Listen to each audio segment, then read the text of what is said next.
deserve to have the best physical, mental, spiritual. Zealous Wellness with Mike Hollis. Hey, good afternoon, evening, wherever you're at in the United States and the world. This is Mike Hollis with Zealous Wellness. I apologize for the late delay. We had a little technical issues, but we're up and running. And just wanted to, welcome you all here and the focus on today. We're going to talk a little bit about kind of the mental side of life, more so with kicking. I did a lot of coaching today, so I'm in that coaching mode right now, and a lot of the things that I'm teaching my athletes is the mental side of kicking, but it's not what you might think. And so this all kind of applies to just life in general, your health and wellness journey, your decisions, your daily decisions. There's a million of them you're going to make every single day. So a lot of this is how to really, navigate through how you're going to focus on, what kind of decisions you're going to make and what kind of mental attitude you're going to have about them. And I think a lot differently than a lot of people. Of course, playing in the NFL, and I'm going to focus a little bit on obviously kicking and what I did in the NFL, but I really want to make sure that people understand there's a different way of thinking about things in general life and just things that you're going to do on a daily basis, and they affect you in a very positive or negative way, whichever you look at it. So I'm definitely going to touch upon a different way of thinking that's going to apply to your everyday thought process, and it kind of boils down to starting with the kicking process and really where it comes from and where your energy needs to be focused upon, because a lot of people run into issues where they don't deal with life's bullets, we'll say, just issues that come at us on a daily basis. They don't deal with them very well. And a lot of it has to do with really where your focus is on what you're worrying about, what is it that's under your direct control, and primarily what's not in your control too, because I think that gets a lot of people in trouble. Again, everything that I refer to, I've been a victim of as well myself. And so I'm learning from my experiences, but getting to the highest level of football in the world and playing at the highest level like that is very challenging. And you have to kind of you have to learn a little bit. And I'm here to kind of share my experiences with things that I've dealt with in my entire life that have started with football and the discipline and everything that came with it. So with that said, we're going to pause here for a word from our sponsor, and I will be right back to get into the nuts and bolts of the mental side of kicking, and more specifically, I'm going to focus on a term that I kind of came up with a while back. It's called careless confidence, and we're going to talk about that as soon as we get back. But here's a word from our sponsor.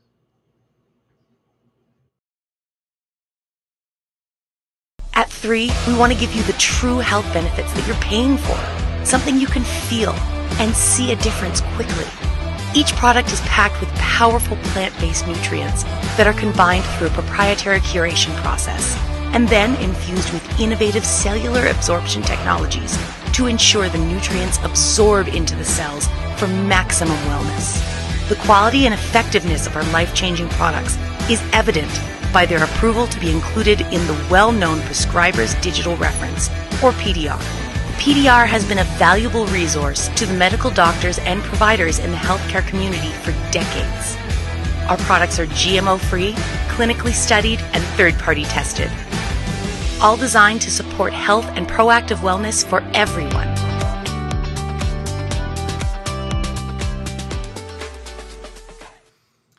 So welcome back. The thing with life in general and just kind of the things you deal with on a daily basis, it comes down to really your mindset and what it is you can control and how you think about certain situations. And just getting right into it, I want to focus on, give you kind of an idea of what it was like getting into the NFL to begin with, because it was very challenging. At my size, I'm 5'8" on a really good day, and 180 pounds or so, and kind of an average athlete, a little bit above average athlete. I never say I'm the most incredibly athletic guy out there. I never was in high school, but it took a lot of mental strength to kind of deal with a lot of the rejection that I had. So it was kind of not only that, but just the process of kicking and learning a technique that did really well for me, and understanding there's going to be failure, and everything in general everyday life, you're going to fail, but you have to understand those are good. People think of failures as terrible things, but they're really not. They're good things because they're learning experiences, and so you have to understand we all are going to fail. But it's how you deal with a failure, and that goes into obviously the mental side of it too. You have to understand about the concept of learning how to improve from a failure. And I did that all my life, and I still do to this day. To this day, I still have failures. I still I'm learning. I'm still discovering things that I could do better. And so, I believe, we're put on this earth to do all of the above. We're meant to fail. We're meant to learn from our failures, and we're meant to become better people because of all of that. So ultimately, with the mental side of really where I'm going with this is that term that I just mentioned prior to the word from our sponsor, but it's careless confidence. And if you break that down, you think, wait, careless seems careless. Careless is not. How can you be careless in life? Well, when you get to a situation, really, what I'm referring to is finding. I always refer to, you don't need to reinvent the wheel, because the wheel works very well as is, right? So if you find a system, for example, the wheel, you don't need to reinvent it. You just need to, that's the careless part of that is the wheel itself, is the system that you've mastered. Okay. The confidence is trusting that system that you've mastered. So when you think about careless confidence, you think about the mindset when it comes to being confident about what you've done and have accomplished with a system. But the careless part of it really comes down to not caring too much about the result. And when I'm referring to kicking, I just mentioned that I just got done coaching a lot today. I had 3 or 4 kids that were, a couple of them were new kids, and I had to get into some really detailed stuff with them. And a lot of it is, just understanding the mental side of kicking. And really, it comes down to that concept of the careless part of it is knowing that your process, okay, you're confident in your process, and knowing that process is going to do all the work for you. And so you don't have to care so much about the result. And that's really where my bottom line is with regards to the kicking aspect of it, is the fact that when you're kicking a football, and I gave a kid an example today. I said, listen, you remember when the NFL moved the extra point back to 33 yards? It used to be, back when I played, of course, a 20-yard little chip shot field goal, right? So our extra points were only 20 yards away, and guys were making them 100% of the time for the most part. I missed a couple in my entire football career, which was a lot of kicks now, over 400, 500. I don't even know how many I attempted in my whole football career, but I missed very, very few. But I'd say I blame the holder, but I take responsibility for it. It's 20 yards, you should make them. I was real careless on the first one I missed in the NFL, though. We had an interception. I was just being cocky because I thought I was pretty good, and I missed it. So I definitely learned from that experience. That was a failure for sure. And Coach Coughlin was not happy with me. So going back to my story, right? Of course, with the careless confidence aspect, you have to understand that when you're, kicking in the NFL, and I brought up a point of the kid when I was talking with him today about NFL kickers. When the NFL moved the rule, the extra point rule, to 33 yards now instead of 20 yards. So you're kicking an extra point, still labeled an extra point. That's kind of an important point that I want to touch upon, because it's embarrassing to miss an extra point. When you're looking at the stat sheet after the game or the next day, and you see your name and you see a missed extra point, you're just like, man, that is embarrassing, because everyone else sees it too. All the other kickers in the league are looking at it like, oh, Hollis missed an extra point. and so it's embarrassing. And of course the fans like, oh, why did he miss the extra point? Such an easy kick. So I get that. And that's what happens when, when that the rule change was put in effect. You had a lot of kickers in the NFL that specific year who missed a lot of these 33-yard extra points. And it really boils down to the mental side of it, because again, the point I just made about having that stigma or the embarrassment of missing an extra point, even though yes, it's 33 yards now, it's not a definite given anymore, because guys do miss, and even to this day, guys are missing extra points. I saw a couple just the other day in a playoff game.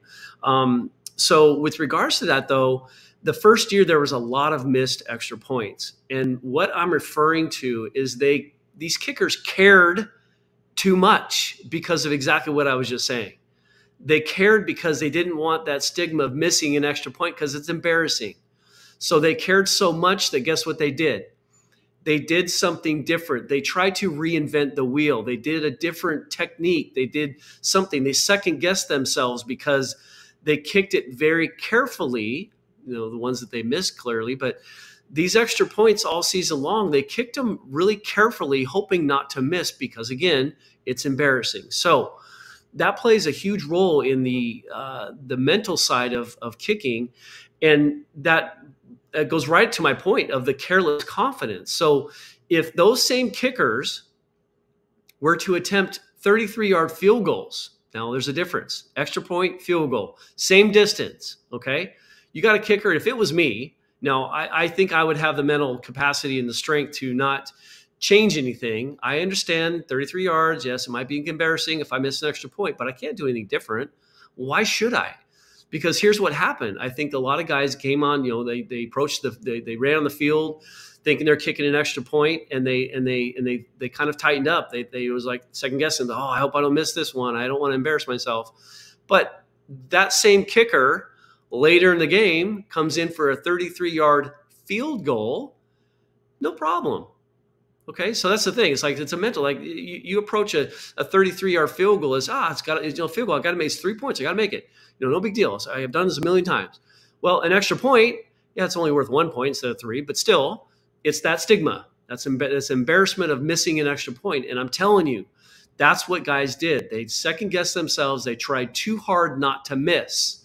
And if you rotate that into your everyday life, your health journey, your physical fitness journey, everything like that, you tend to, if you have that careless confidence, especially with your diet, and you know that what you're doing is right. I've always told my kickers, like, you don't expect to be an All-American kicker tomorrow. Because when you first start working with, especially the technique that I teach, it takes a process to learn. And that's the same thing I'm referring to with like diet and physical fitness. Like, you're not going to expect to bench 400 pounds on day one when you've never even lifted a weight in your life, unless you're just naturally really strong and you're like one of those guys from the Northwest or the Midwest, I guess we'll say, in Nebraska, and you're hucking big hails of hay around, and you just are just physically massively strong. Yeah, you never lift a weight in the weight room, but yeah, you could probably bench some good weight. But my point is, really, getting strong like that's going to take a process. So everything in life, really, if you want to master something and get the best of your abilities, whatever it might be, there's a process that you have to go through. And I feel bad for kids sometimes these days where they got a little bit of an entitlement, where they think they're really good and they don't have to work really hard. Maybe they're really athletic, and they don't feel like they got to put the work in, and they just expect, perfection all the time. And some guys are really gifted and they're able to do that. But in the most 99% of the rest of us, I say us because I was one of them too. I wasn't perfect. I had to learn a lot of stuff, and so that's what I'm referring to, is just, understanding that there's a process in life, and everything that you're doing, whether, again, it's your health journey, your physical fitness journey, or your personal growth journey. There's a process of becoming better as someone who's looking for personal growth. There's a process of becoming healthier when someone's looking for better health. You can't do it overnight. So you have to trust the process, and you have to have the confidence that the process is going to work, and you can't care too much. Because if you care too much, you're going to put too high of expectations on yourself, and it's not going to work out like you think. So going back to the kicking aspect, that fits right in that line with that, because when you care too much and you try harder to make the kick, you don't get the results. That's why I told the kid today is same aspect. I said, why is it that these kickers are really good until they get into a situation where it's winning or losing a game, and they miss really bad. Like they have a kick that's not even anywhere near what they've ever really done. It's like a terrible kick. Why is that? Well, because, kickers in general, we have a lot of pressure already. Why would you add even more pressure when in reality, really, is you don't have to do anything different? And I mentioned this too in a previous podcast, I believe, that, in that situation where a kicker's kicking a game-winning kick, there's really not a whole lot different. I mean, there's the kicking job itself is the same. Now, yes, the defense will come at you a little faster because they're really wanting to block the kick, because clearly they want to win the game too. Does that mean you have to go faster? No. Does that mean you need to, kick it harder or get better height because, the guy's coming up the middle and he's a really tall guy and he can block it? No, I better get under this to get a better. No, you kick the same ball. You don't do anything different. That's what I used to think before I got into the NFL. I thought I had to do things different in different situations. And thank God someone told me along the way, no, you don't. My very first unofficial workout, guy by the name of Wayne Sevier, rest his soul. He passed away years ago, but he was the special teams coach for the Washington Redskins. And he was from the Northwest, from the Idaho area. And I had people that knew him, and we lined up an unofficial workout. And that was one of the things that he told me. And I remember to this day, I'm kicking off with the wind. He said, okay, Mike, let's switch directions and kick off against the wind. And then he asked me, so what are you going to do differently? Of course, I was thinking, okay, this is a question. Okay, I better get it right. Well, coach, I think I got to, maybe drive it a little bit more. He goes, nah, it's not the answer I was looking for. You got anything else? Well, I really got to make good, solid contact. And I really got to, kick it harder. Said, nah, that's really not the answer I'm looking for either. He says, you want to know the answer? I'm like, yeah, I definitely do. This is great. I'm learning. He said, nothing. The answer is nothing. You do exactly what you do. I was like, wow, that makes so much sense. If you just hit a solid ball, it's going to go. And again, going back to my point about what you can and can't control, I can't control the wind. I don't know what it's going to do to that ball. So why should I do different? Why should I try harder? Why should I do anything different than I've done a million times and been successful? Going back to that wheel again. The wheel is very successful. Why try to reinvent it? Okay. So that careless confidence really comes to the forefront when you really have tests that you in life, or, obviously with kicking, I'm really referring to kicking because I've been in that kicking mode all day today, but getting into the concept of not caring so much. I've also told my kickers and my athletes, you cannot be result driven. Okay. There are a lot of kickers out there that are result driven, meaning they focus on the result and the result only. Well, if you want to be a mechanical kicker, if you want to understand a process of a system that you can repeat pretty easily every time and you're good at it, why would you care about the result? That's my point, is that the guys that are result driven are the ones who rely solely on their athletic ability in steering a football through the uprights, right?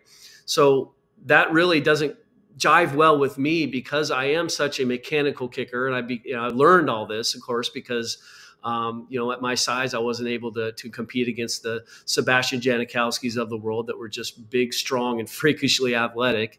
I couldn't compete with that at my size and my lack of athletic ability and strength. Okay. So I needed something else. I needed something a system that would help me get to that level. And so I mastered, I don't even want to say I mastered it because I don't even think I did. I asked my coach, one of my kickers asked my coach one day in front of me, my coach, Jim Gaetano, who taught me everything I know about kicking. He said, Coach Jim, he says, how many perfect kicks do you think Mike had when he played in the NFL? I'm standing right there, and I'm curious to hear Jim's answer too. I'm like, okay. I've never asked him that question. I'm curious, what's he going to say? And Jim's answer was, Mike probably had maybe 2, possibly 3. And I looked at Jim. I'm like, wait, just three, maybe three out of 200 and something field goal attempts in my NFL career. You only gave me credit for three perfect ones, maybe three, two for sure.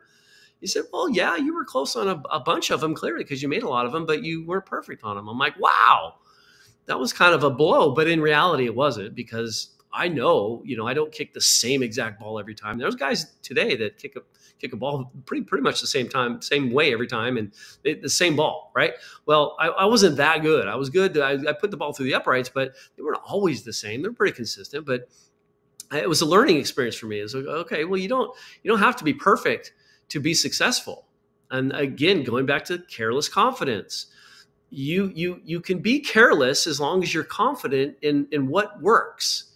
And if you change what works, that's when you're going to be careless, like in a negative sense of careless. When I say careless confidence, I'm referring to a positive careless, meaning I can't care too much. I know in the back of my mind it's important I make the kick, or that I get healthy, or that I get stronger and be more physically fit. I know that it's going to take some time. I know I got to be confident with that. But if I put too much pressure on myself and try too hard to get the results I'm looking for too early, we'll say, that's when you screw up. That's when things don't go your way. And people don't understand that. And that's really where I try to really emphasize, because I've learned this through life experiences. There's a lot of things that you deal with in your life that have those exact consequences, those exact things I'm referring to.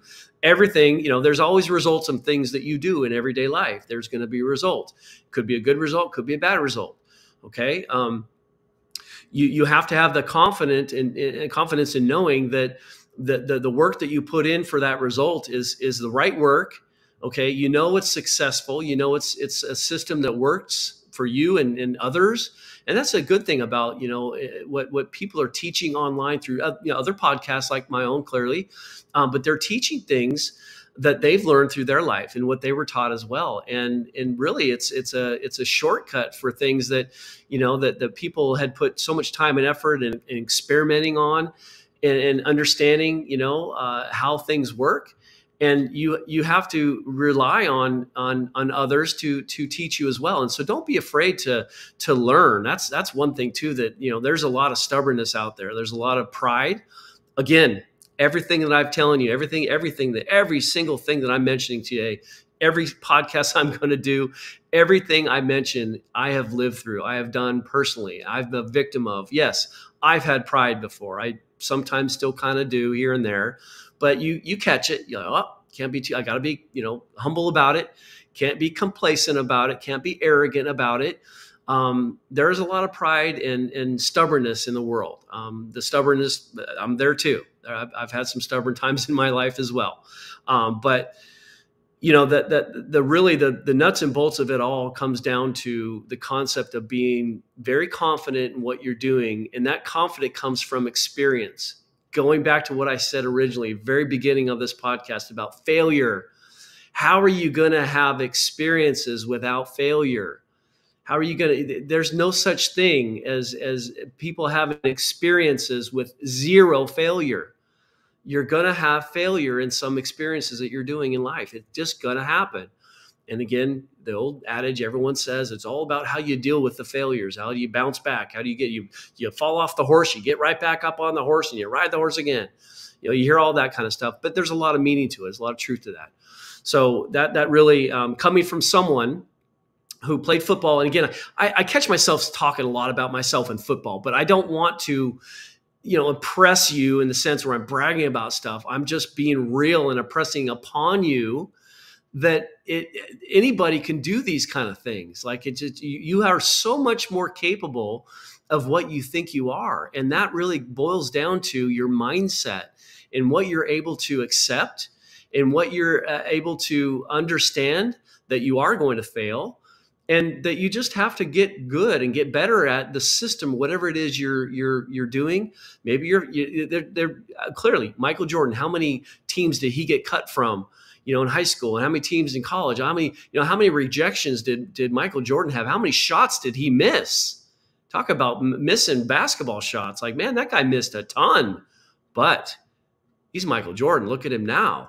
he's made a lot, of hoops. And I'm not a big basketball fan, but I kind of understand that concept of how many failures a guy like that had, and to get to that level, you're gonna have a lot of failures, but you have to be confident. You have to have that careless confidence in knowing once you've developed the shot. Michael Jordan developed a really good shot. Yes, there's different circumstances and different plays that he would have, different feet that he's coming off of, right foot, left foot, bouncing, falling back, a fadeaway shot, all kinds of different kinds of shots. But he worked on those. They all became part of a system and in different parts of systems within systems that he mastered.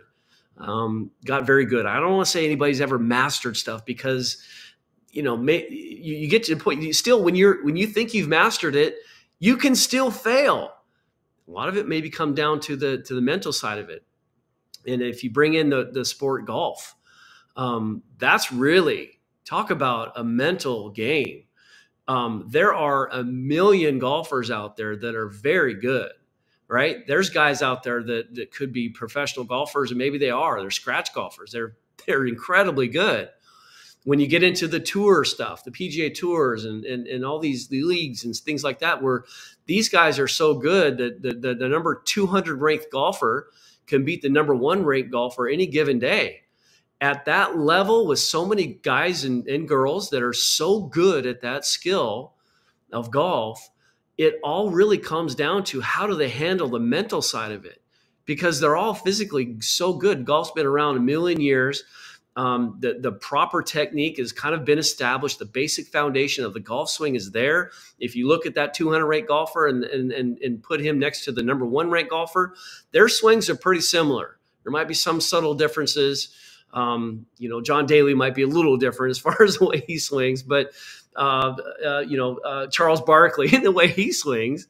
Of course, he's not a professional golfer, but there's a lot of different ways of swinging a golf club. But the professionals, the guys are pretty good. They're almost identical. And so when you boil it down to getting people in general, lots of people who are incredibly good at certain skills, the ones that beat the others just have got a better mental attitude about, maybe they were just on that day. You're in the groove. You feel that you're in the zone, right? I've had that too. In football kicking, I've been in the zone. I've had days where I couldn't miss. I'm like, man, this is amazing. And then there's other days that I'm not in the zone, but I gotta try to get back in the zone. And that's another mental aspect as well. But again, you got to throw the careless confidence aspect in there as well, because you can't be overconfident. Clearly, sometimes I've had poor games when I felt really good. Like pregame, I'm like, man, I'm kicking good. Well, guess what? You catch yourself getting a little complacent, and you think, man, I can't miss. And then you go out in the field and you freaking miss a kick. You're like, what the heck? I had a great warm up. My pregame was awesome. Well, you got complacent, Mike. You screwed up. You got lazy. You didn't take it serious because you were so arrogant about yourself. That's exactly what happened.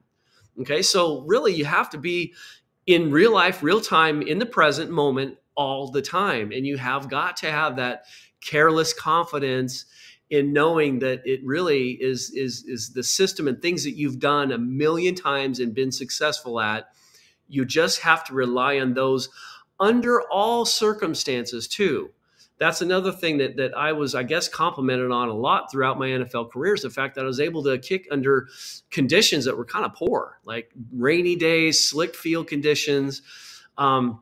I was one of the better guys. I handled it a lot better. Kicking off, I had people compliment me on back in the day when they had stadiums that they played baseball and football on at the same time, especially in preseason, because they were finishing up the baseball seasons right around, the preseason of football, and they would leave the dirt infield, and you're playing football on a bunch of like hard clay.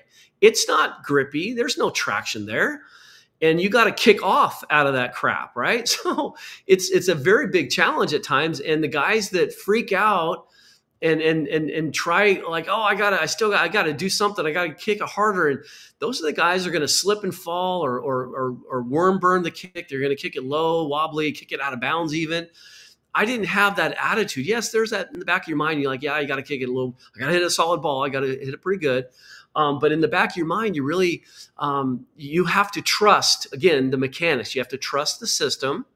You have to follow this system because you know the system that you've developed over time, and you've kicked on fields that's not necessarily the clay stuff I'm referring to, but fields that were not great traction. Well, it's the same thing. You're just dealing with the field condition that's not very, you don't have much grip on your plant foot. Who cares? You got to deal with it. So does the other kicker when he's kicking off. Okay. So that's the thing too, is you have to really rely on what you've done in the past and what you've been successful at. And you have to be careless about it. I always bring up that word careless because I want you to understand that it's not a negative, like a nonchalant, an arrogant careless. I'm not referring to an arrogant careless. I'm referring to a careless, a confident careless, meaning you don't need to care about what it is, the result. Remember, going back to that point about result driven. If you get caught up into being result driven and you care too much, good luck. You're not going to be very good. You might get lucky here and there, but you're not going to be very good at any skill, whatever it is you're going to do in your life. Again, if you're too confident and careless in an arrogant way, in something that again, you might be a good athlete. You might be pretty good at what you do on a daily basis and get away with some things. But I've seen some incredible athletes with some poor performances. We all have. And I think that comes down to just the attitude, just the complacency, maybe the arrogance, just the attitude where they don't have to work any harder because they've been there, they've done that. I've got all confidence in the world.